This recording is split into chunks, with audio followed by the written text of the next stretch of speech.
किसने रुकावटें डाली हुई थी? पहले सोचने की रुकावटें तो तुम लोग खुद डालने वाले थे।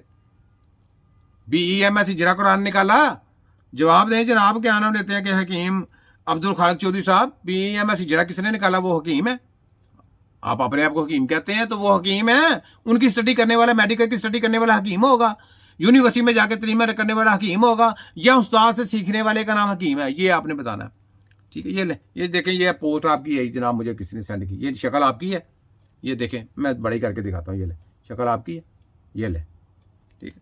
तो ये जनाब परमार, ये सारा माफिया का ग्रुप है। और ये अपने आप को कहते हैं जनाब हम ठेकेदार हैं जी तबीबों के। ये ठेकेदार नहीं, ये हकीमों को बदनाम करने वाले हैं।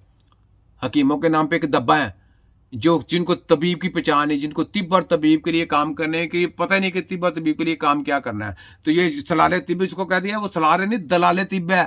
सलीमी यूनिवर्सिटी बना के BEMS हिजरा करके कौंसल पे कब्जा करना चाहता है।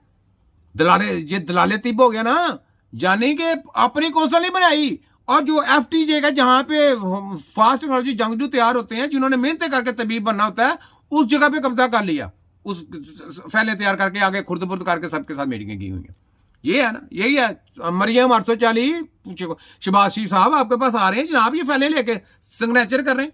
मैंने नहीं छोड़ना, हर बात में मैंने तुमको रगड़ा फेरना है, हर बात में।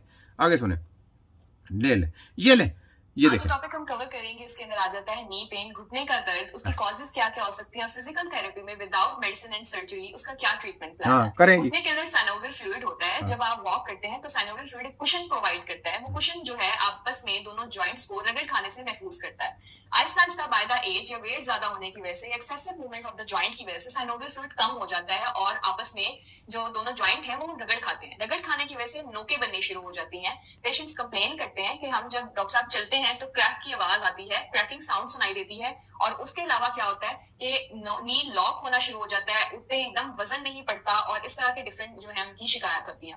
अब जैसे पेशेंट मेरे पास आया तो मैंने उसको क्या बताया कि मैंने उसको एग्जामिन किया है और उसके बाद मैंने उसको ट्रीटमेंट प्लान बना के दिया है, जिसके अंदर मैंने उसको कॉजेज बताई हैं। या तो आया पेशेंट का वेट ज्यादा है, या फिर उसको यूरिक एसिड या रूमेटॉइड आर्थराइटिस के टेस्ट होने वाले हैं, या विटामिन D लेवल्स लो हैं, जिसकी वजह यह है कि वो दूध का इंटेक नहीं कर रहा, या फिर वो आलू दाल चावल और इस तरह की चीजों का इस्तेमाल ज्यादा कर रहा है, जो जोड़ों के अंदर से फ्लूइड को कम कर रहे हैं और आपस में रगड़ खाने को मजबूर कर रहे हैं। ग्रेड 2 के अंदर जब पेशेंट हमारे पास आता है तो रगड़ खाने के बाद साइड्स पे उसके घुटने की स्वेलिंग भी हुई। आपको कुछ भी नहीं पता चलता, आपको कुछ पता ही नहीं है डॉक्टर साहब, आपको कुछ भी नहीं पता वो रगड़ खा रहा है क्या है। आप तो रिपोर्टें चेक करेंगे ना, हम रिपोर्टों के बगैर ही हमको पता चल जाएगा उसका प्रॉब्लम क्या है। कैसी बात है?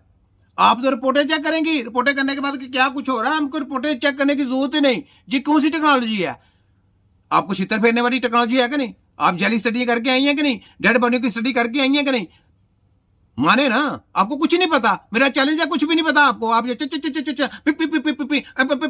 अगर उसमें प्रॉब्लम आ गई तो आप कैसे उसको सही कर सकते हैं? आपको ये भी नहीं पता कि कैसे सही होना है।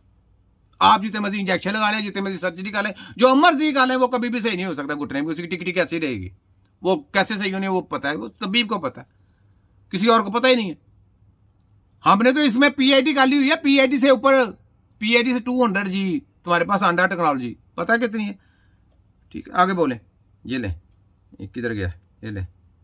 ये ले सारा कुछ सीखते हैं, फिर घर जाने के लिए आप इसको करते हैं। प्रिकॉशंस घुटने के अंदर क्या क्या आ जाती है। घुटने के दर्द में आपको दाल चावल आलू बड़ा गोश्त पालक इतना खाएं जितना आसानी से जो है आप एक्सरसाइज के थ्रू उसको मैनेज, ये देखें, तो का इस्तेमाल कम करना है। दूसरा अपने टेस्ट, अपने जो है विटामिन लेवल जो है, कैल्शियम लेवल है, उनको जाहिर बगैर चेक कराते रहना चाहिए, क्योंकि एक दफा ये इशू स्टार्ट हो जाए तो रिकवरी बहुत ज्यादा स्लो हो जाती है।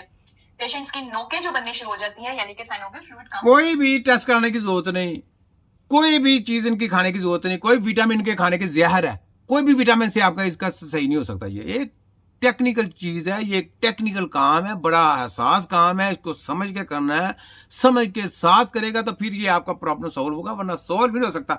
ये घुटने का पेशेंट लेके आ जाए सामने, मैं से एक बात पूछ लूंगा सामने के, मैं कहा मुझे बताएं इसमें प्रॉब्लम क्या है, वो ये आपकी वहां पे इसकी बोलती बंद हो जाएगी, ये अपना सारा ऐसे लेके बैठ जाएगी, इसको कुछ नहीं पता। ये माफिया के लोग हैं, ये सिर्फ डेड बॉडियों की रिसर्च करके, चीर फाड़ करके, अंदर बदबू सूंघ के आए, इनको और किसी चीज का पता नहीं। ये सेलमैन ही करते हैं दूसरों की विटामिन बेचने के लिए, बस, और कोई चीज किसी चीज का नहीं पता।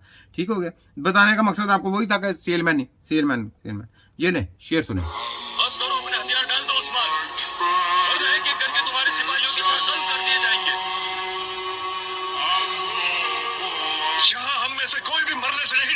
वाह, माशाल्लाह। चलो तकफूर, आ जाओ। सुनिए एक और बात, आजादी बातों से, सुलह से और भीख से नहीं, हाँ जी, खून से मिलती है। खून से मिलती है। वाह वाह